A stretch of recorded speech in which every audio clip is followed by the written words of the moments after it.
All right, everybody, let's talk about last night's Monday Night Raw. A very strange Monday Night Raw that apparently got rewritten and rewritten again. A match that WWE advertised all week that didn't even happen. Nia Jax and Charlotte Flair have a bit of a shoot fight moment. Damian Priest takes his career to the next level. Let's talk about that and so much more right now. This is WWE superstar Drew McIntyre, and you're listening to the WWE Podcast. The champ is the one that everybody wants, me. Becky Lynch is going to WrestleMania. Claymore! Austin 316 says I just whipped your ass. This is my iron. You're going to acknowledge me. All right, everybody, welcome to the WWE Podcast. Monday Night Raw is in the books. That happened last night on Monday, and today's obviously Tuesday, August 31st, 2021. What did I just watch? Seriously, what the hell kind of Monday Night Raw was that? And I honestly don't know what to feel about it. It was such a different Raw, so I don't know whether I want to rant, whether I want to be frustrated or be at least appreciative that it was a different feeling kind of Monday Night Raw.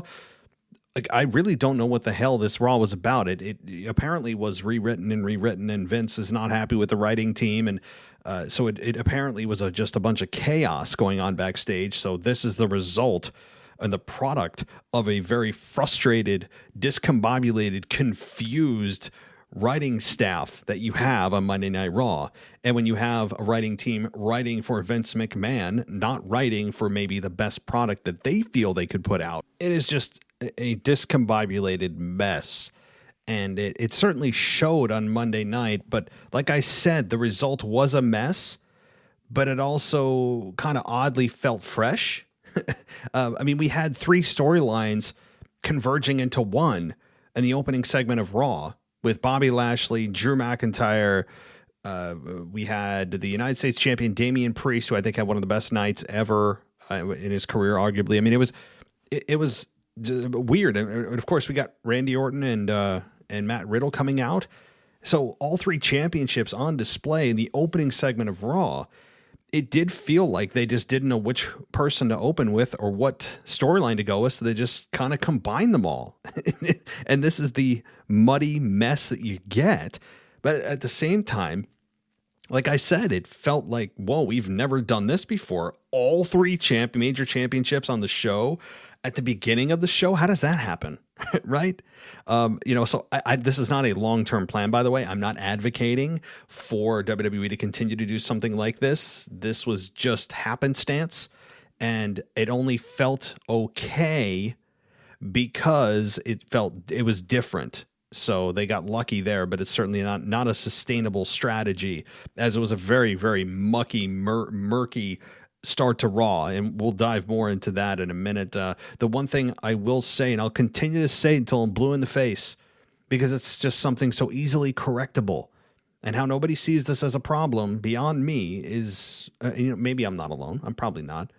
But how do you have every person that opens Raw, I don't care who it is, nobody apparently is immune to the corporate quota of making sure that you welcome everybody to Monday Night Raw as the very first effing thing you say. Does anybody else get bothered by this, or am I the only one? The reason I get bothered by it is a simple sentence, and you may be saying, yeah, it gets the fans hyped up, and we're on Monday Night Raw live. Well, let me ask you this. Do you think, and I put this on my Twitter, by the way, at wrestling_audio, do you think that the people in attendance, physically in attendance in the building there, have maybe a clue as to what show they're on right now? Maybe they understood what they spent their money on. Do we really need to get people to have that mild, cheap pop for Welcome to Monday Night Raw? Can we just boo that from now on? It's starting to become a point to the WrestleMania sign after you win the Royal Rumble feeling to me. Like, it's so, like, why does that have to be the first thing? The reason it's a big deal to me is that's the first thing somebody's going to say. So predictable right there. Predictability is not a good thing in professional wrestling as a whole. That doesn't mean predictability is bad all the time. Certainly not. But when it's it's going to be the very first thing said by anybody out there, it kind of kills things. And it also takes the spontaneity out of it, that you're watching a product that is spontaneous. Like it's a product that I think could happen at any time. When it's so controlled that you even know the first line that somebody's going to say because it's apparently what you just have to say, it takes all of the feeling that we're watching a product that's not scripted out of that realm immediately. I don't know how else to explain it. So maybe I'm not eloquent enough or well-spoken enough to kind of dictate this to you guys, but it's just, I'm tired of it. And Damian Priest was the latest victim of this, welcoming us to Monday Night Raw. So let's move on. I spent too much time on something that's really a non-factor on the show in terms of story. And we're going to get to certainly the whole debacle that was Nia Jax and Charlotte Flair. And it was a debacle. It was a debacle. And we're going to talk about that at length also as we go along in the show here. But first, thank you for listening to the WWE podcast here. And we are continuing to grow. We're continuing to make our voices heard in the podcast realm, specifically in the wrestling category. And that's because of you guys. So if you love the show, give us a 5-star rating and review. It does help us out. I really promise you it does help us in the ratings. If you want to support the show in other ways and you want to ad free, well, I got a way to do that at patreon.com/WWE podcast.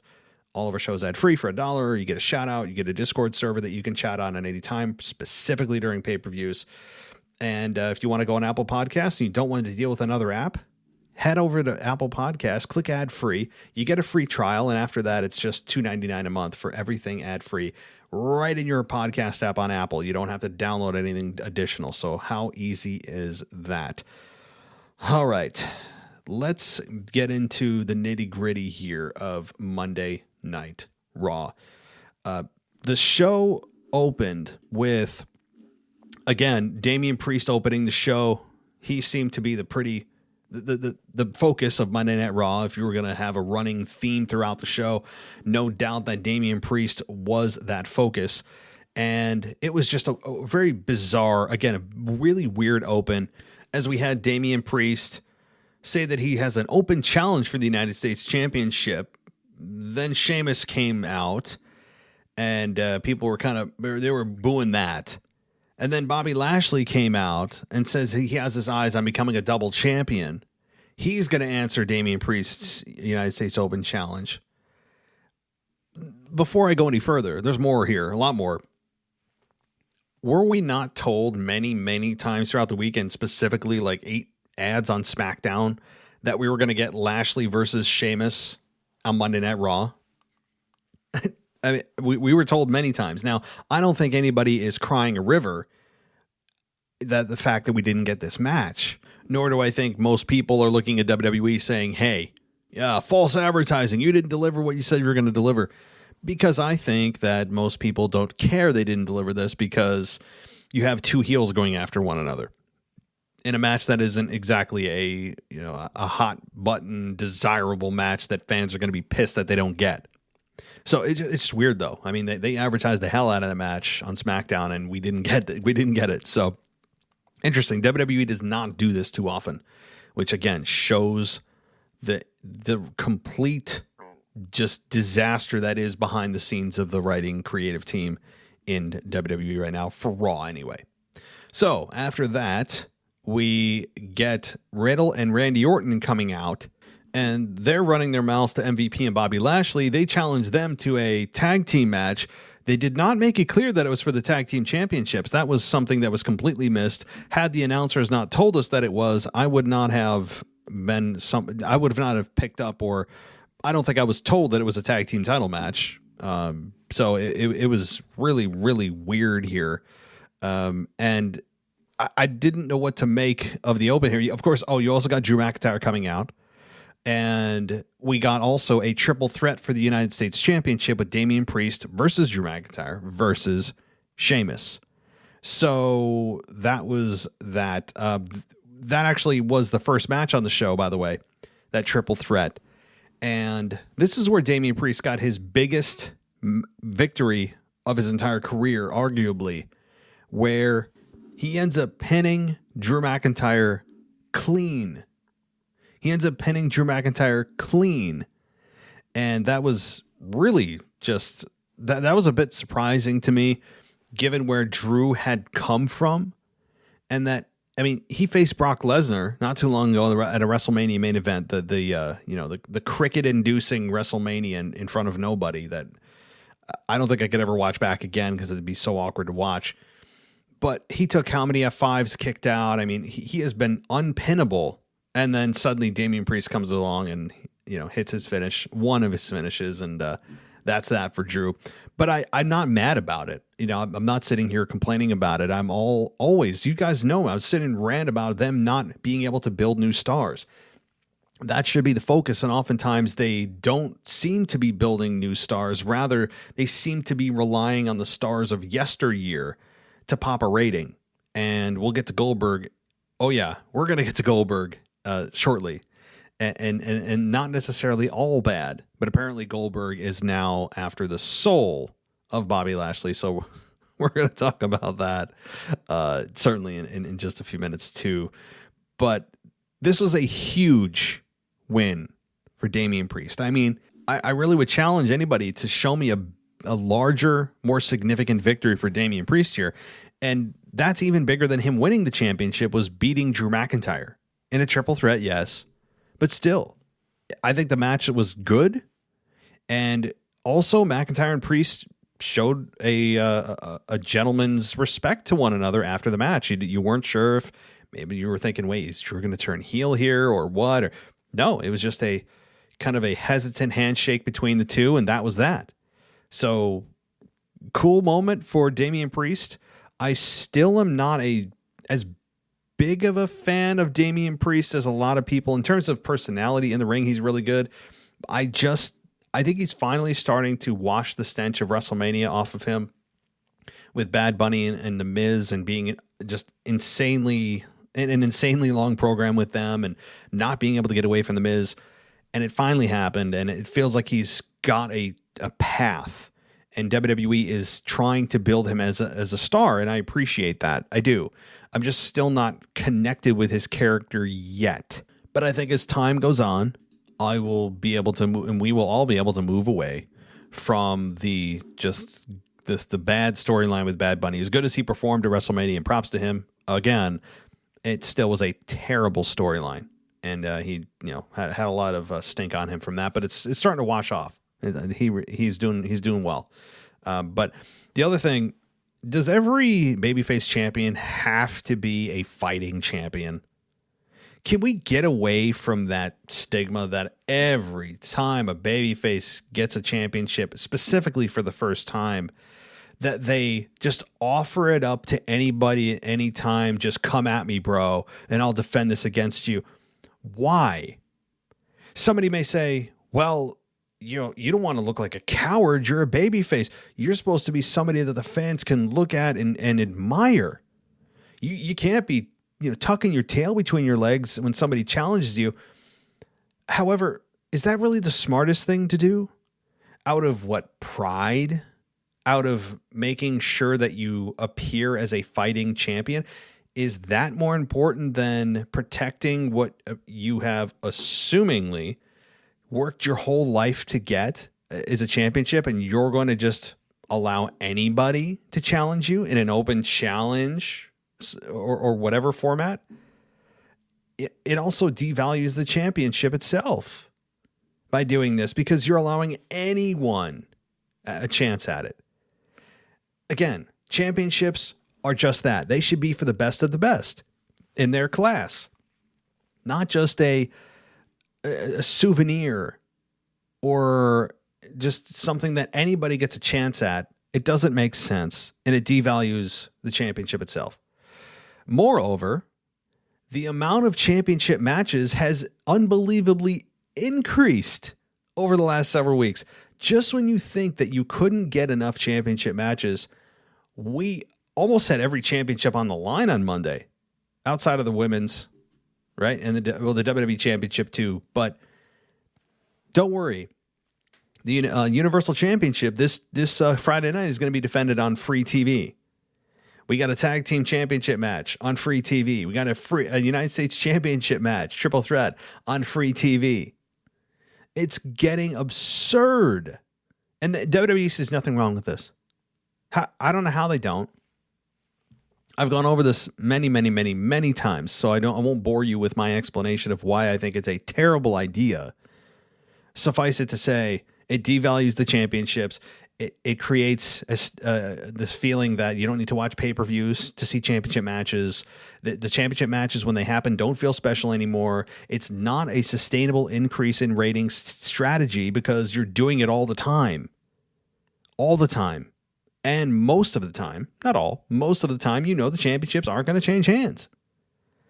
I don't know. I'm not a fan of championship matches on TV on a consistent basis. If it happened once or twice a year, fine. But hell, we're doing like 2 a week now. Hoy. Okay, let's move on. RK Bro defeats Bobby Lashley and MVP via pinfall. I'm going through the CBS Sports review, as I always do. It's interesting to see their grades and how they analyze this whole segment. But nonetheless, RK Bro defeats Bobby Lashley and MVP via pinfall when Riddle hit MVP with a floating bro, and then MVP held up his MVP held up his end of the team early, taking tags from Lashley and helping isolate Riddle in their corner until Riddle was able to backflip from MVP's clutches to make a hot tag to Orton. It all ended with the floating bro on MVP for the victory for Matt and Randy. And then as Riddle celebrated the ring, Lashley ran into the ring, hit a spear. And as Lashley prepared to put in the hurt lock, Orton slid in the ring and laid out Bobby Lashley with an RKO before the show went off the air. This was not the most, I guess, well laid out match. It was fine. CBS Sports described it as, quote, the show was a bit of a mess, something that was even more noticeable when things broke down in the title matches. But they said that this is something slightly fun about the large-scale angles that's involved in 7 of the top brand stars. They basically said they enjoyed this match. I agree. I mean, it had its botches, so to speak, but it was fine. It was a fine way, probably the best way that they could have ended Monday Night Raw, no doubt, given everything else that happened on the show. And RK Bro continues to flourish. They continue to be a shining light in what is otherwise regarded as a fairly dark Monday Night Raw. I mean, especially this week. And with the SmackDown roster being stacked, at least until the draft or the shakeup, whatever it's going to be, USA Network's not happy. I don't blame them. So, all right, what else happened here on Monday Night Raw? Do I dare talk about this? R-Truth and Akira Tozawa failed to take the 24/7 championship from Reggie. Tozawa was dressed in a dog costume, and Truth wore a wig as they chased down Reggie in a park, only to see the champion escape. I'm so glad I didn't see this. I'm so glad that Hulu spared me the pain. I don't even know how to respond to that. The 24/7 championship. The only reason they're keeping it at this point is like a transition segment. So they have something to put in that is a palate cleanser for, from real storyline to real storyline. They have these segments in there that I guess mix it up and as a kind of like, as Vince would put it, a quote, get me up moment. So, okay, Doudrop attacked Eva Marie before the start of their match. Doudrop finished Eva with a splash before the bell, leading to an announcement that Eva could not compete. So, fine.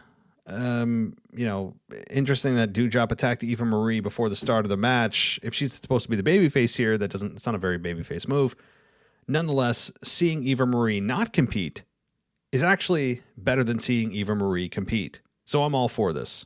And I hope Eva Marie is sent back in her whatever time travel machine she was able to create and go back to 2008 or 2007 when the Divas era was flourishing. Like wherever they brought her in, just send her back. And I'm fine with it. So let's see.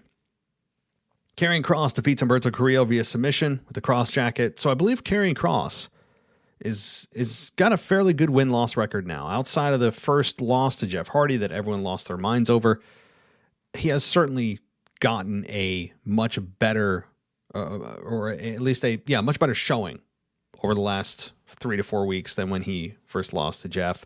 And obviously, he lost his NXT Championship to Samoa Joe. That's another story. All right.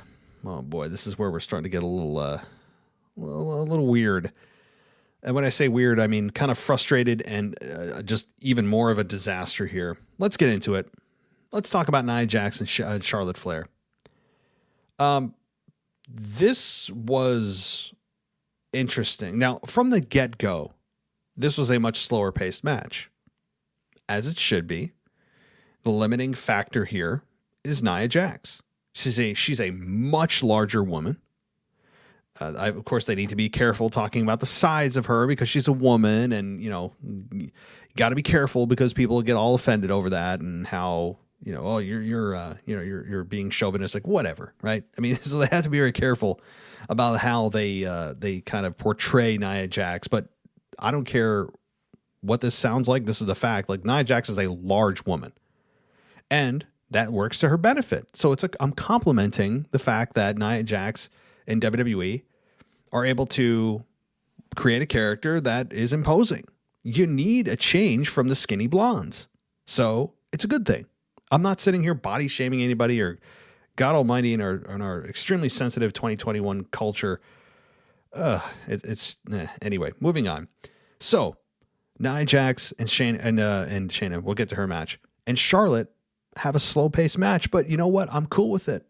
I'm sitting there going, you know what?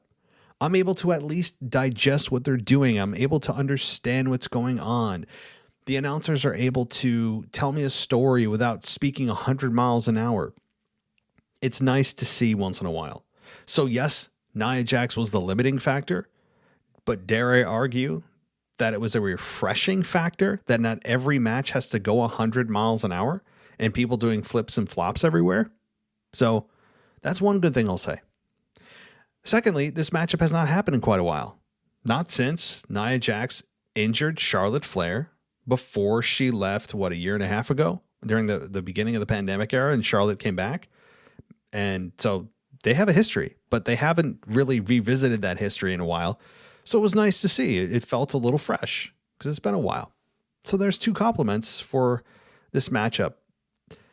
That's where this ends, though, because there's been a lot of controversy over this match. There's been a lot of controversy, and I watched this match intently from start to finish a couple of times. And what I'll say is this. There were some real shots in there. I don't want to hear that it's a shoot work or a worked shoot. There were some real shots. I'm not saying my analysis or my mind or my ability to watch wrestling is any better than yours. But I have been watching wrestling, and look, I'm not bragging. I want to say that up front. But there's no other way for me to say this. I've been watching wrestling for 25 years, and you know the difference between something being right and something feeling wrong. Like something's up in a match. To the casual fan, maybe that doesn't pay attention, that not Mr. Casual Wrestling fan, but just casual fans in general may look at this and go, oh yeah, that was a hard hitting slow match. To the trained eye, you would look at this and go, whoa, something is up. And the shots that they gave each other, like when Charlotte Flair was dumped by Nia Jax, slammed hard to the mat, that's when things kind of turned. I think it was like a power bomb or something. And then when she did a belly to back suplex on Charlotte without actually going down with Charlotte, it's hard for me to describe this in podcast form with just you listening to me and trying to describe what happened in the match.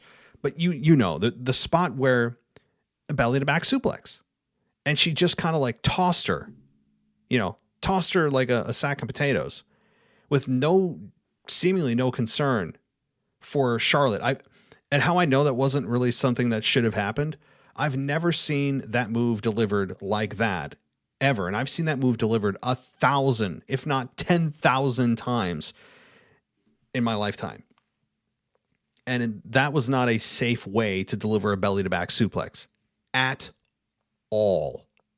And then Charlotte Flair gets heated, seemingly. Again, I'm creating a narrative based on what I've seen, not on actually speaking with either woman or really on any other evidence other than my eyes. The eye test here is Charlotte was seemingly really pissed off, deservedly so, rightfully so. And she, is kind of slapping Nia around after that. And Nia throws some jabs. And so does Charlotte.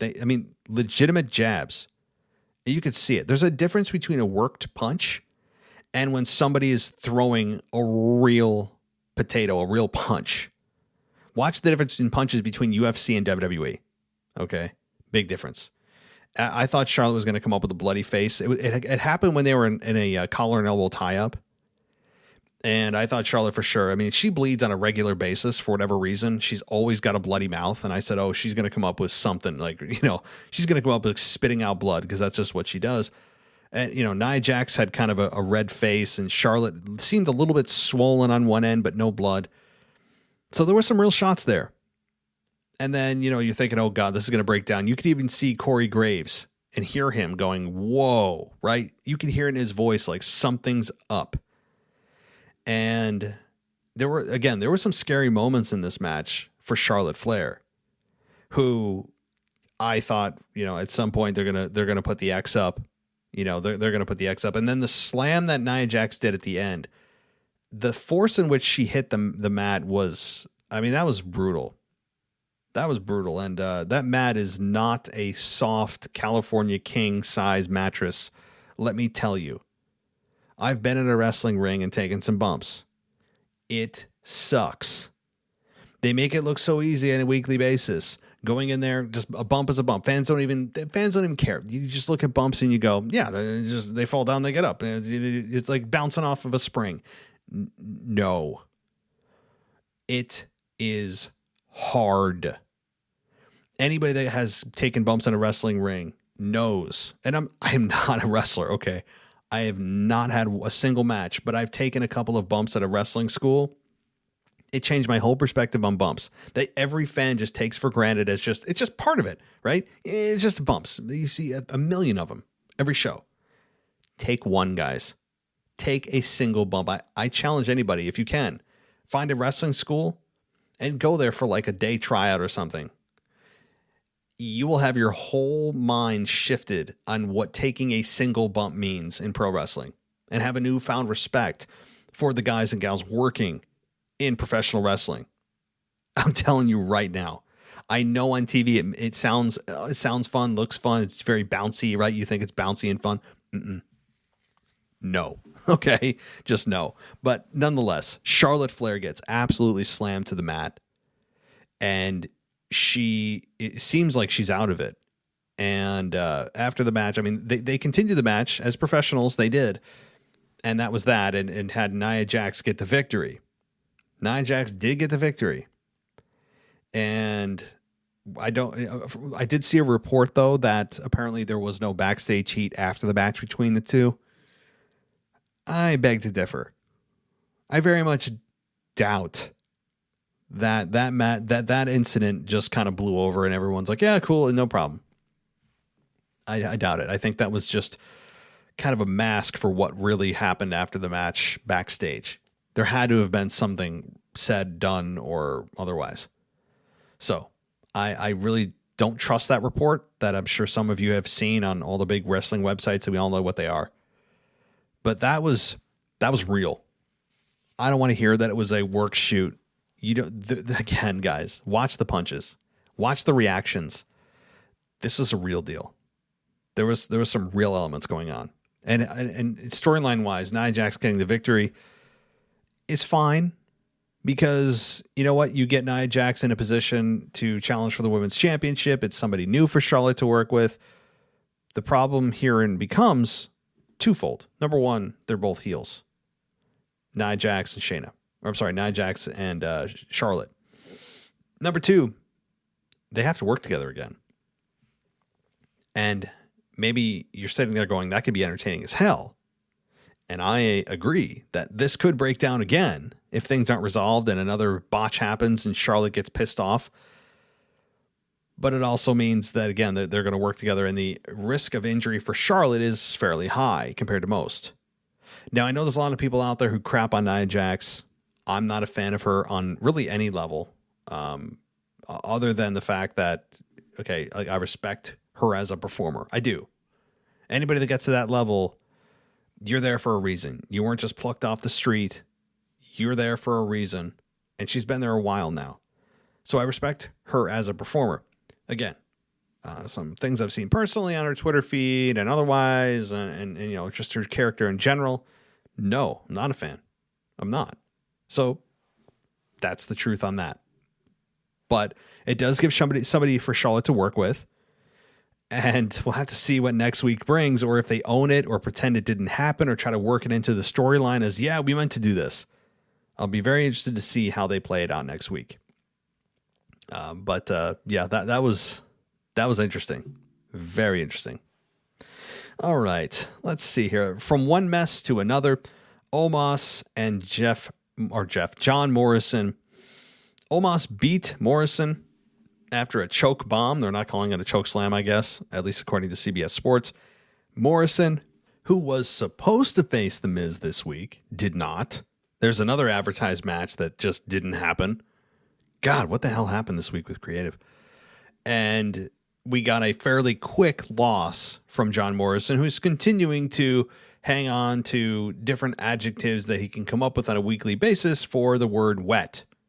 I mean, he must carry a thesaurus and find new words to use in place of wet, whether it's moist or whatever, right? I mean, there's just it's not a cool gimmick. It's kind of lame, but he and The Miz broken up is great. I'm glad. I think it gives time for John Morrison to shine, but unfortunately, not in this matchup. Omos missed. I mean, flat out missed several moves. I mean, it was not good, and it sucks for Morrison, who you know what he's capable of, and their styles just did not mesh well. And you got to blame some of it on Omos, because he's a big dude that has different timing than most normal human beings because of his size. And it tells me that he still needs time to grow, as expected. And that's a bad thing if you're an AJ Styles fan, because I think that they may keep AJ Styles with Omos as kind of a protective shield and a mentor to him. So if you're looking for Omos to break out suddenly and the team to break up and AJ Styles goes on his own finally and has another run as a single star, you may be sadly disappointed, because I think they're keeping him together for the benefit of Omos, even at the disadvantage of AJ Styles. So they're sacrificing a AJ Styles singles run to help build Omos. And I feel split on that, because I get building new stars. As I said at the beginning of the show, I totally am in agreement with WWE building new stars. At the same time, the argument can be made that you have one of the best in-ring performers of all time, and he's at the end of his career, at least in his prime, and you're wasting him in a tag team. So it's a bit of a conflict of interest there. I'm not saying one's right or the other. You could have a debate with somebody on this one. There's an argument to be made on both sides. So it'd be a fun debate. I got to say it, and I really don't know where I fall on that. It's tough. It's tough, because I constantly complain about WWE building new stars, and that's the future. That's how you continue to keep the wheel and machine moving. And yet, when I say, yeah, they need to break them up, you may be sending Omos out to the wolves, but you gain an AJ Styles singles competitor to help the single stars have great matches and maybe have one more big run with AJ and help make more money. Again, I'm arguing with myself, but it'd be a fun debate with somebody, I got to say. All right, AJ Styles then defeated Xavier Woods with a calf crusher. Can't remember the last time the calf crusher actually tapped somebody out. And the fact that Xavier Woods has not gotten mic time over the last couple weeks is pretty astounding. He ended up tapping out just before he could reach the ropes. And it was a short match. Again, this was a Raw that they just decided to kind of do a shakeup before they do a shakeup. and just get every possible matchup out of the roster that they currently have before the shakeup happens. That's what this kind of seemed like too, besides just the absolute chaotic scene, likely backstage and production meetings, all that kind of garbage that are, I'm sure, entertainment worthy. Imagine cameras rolling on those. But this felt like they're just looking at what they have on Raw, and they're like, all right, who hasn't faced who? Or who hasn't faced who in a while? Let's put those two people together. Or those two teams, or three individuals. That's what this kind of felt like. A big mashup. A big mashup of let's do all combinations possible. And again, it sounds like I'm complaining or going on a rant again. I kind of get it outside of the chaotic scene of just mismanagement of being able to run a writing staff properly. Outside of that, I get it. When you're at the end of a cycle of the draft, you're running out of options, essentially. Like unless you bring up people from a draft or have a big signing or a big trade, you run out of options and combinations to work with, especially when you have 3 hours of television every week. It's difficult. So I totally understand, while this kind of felt like a Raw out from left field, that they're trying to maximize and squeeze all the juice out of this current roster that they have. So I think we'll continue to see this over the next few weeks until the shakeup actually happens, which reportedly is going to happen in October. So they got 5-6 weeks or whatever it may be. So, alrighty, let's see what else happened. The Viking Raiders defeat Jinder Mahal and Veer via pinfall after hitting Mahal with the Viking experience. So Mahal goes from the semi-main event back to the undercard in one single swoop over like a 2-week span. I mean, jeez. All right. Rhea Ripley defeats Shayna Baszler via pinfall. Get ready for the shock of the year, guys, with a small package. Baszler tried to take advantage of a distraction caused by Nia Jax attacking Nikki ASH outside the ring, only to have Ripley reverse the pin for the victory. After Ripley's win, Nia Jax attacked, putting Ripley down with a Samoan drop. Here's the trivia question of the night. When was the last time Shayna Baszler got a victory? Seriously. Where? When? Maybe it happened over the last month or two. She got some kind of fluke victory. It probably happened. But the basic perception of her is she has become somebody that is extremely beatable. And her whole character is the opposite. And the fact that we looked at this match as really inconsequential is deeply concerning if you're a Shayna Baszler fan. Because Rhea Ripley and Shayna Baszler should be a match that could easily main event a pay-per-view. You have two women that have good chemistry together. Their characters are somewhat similar. Shayna Baszler at one point was the unbeatable one, and Rhea Ripley in her own right was unbeatable at one point in NXT. And them colliding in this just nothing of a match was it was kind of sad. And it ended with of course a roll up, because how else would that end up happening? And again, a matchup that just followed the theme of let's put people together that haven't performed together before in a match tonight. And that's what happened. That's what happened. And Shayna Baszler, as soon as she can get away from Nia Jax, the better. And again, Nia Jax has a stigma of being somebody unsafe to work with. She has a history, a documented history of women that she's worked with over the last several years that she has injured unintentionally. I'm not saying it's intentional. And some of those injuries were not Nia's fault, some, but a lot of them were by accident from her. And I don't know how much longer you can keep somebody in there that works like this.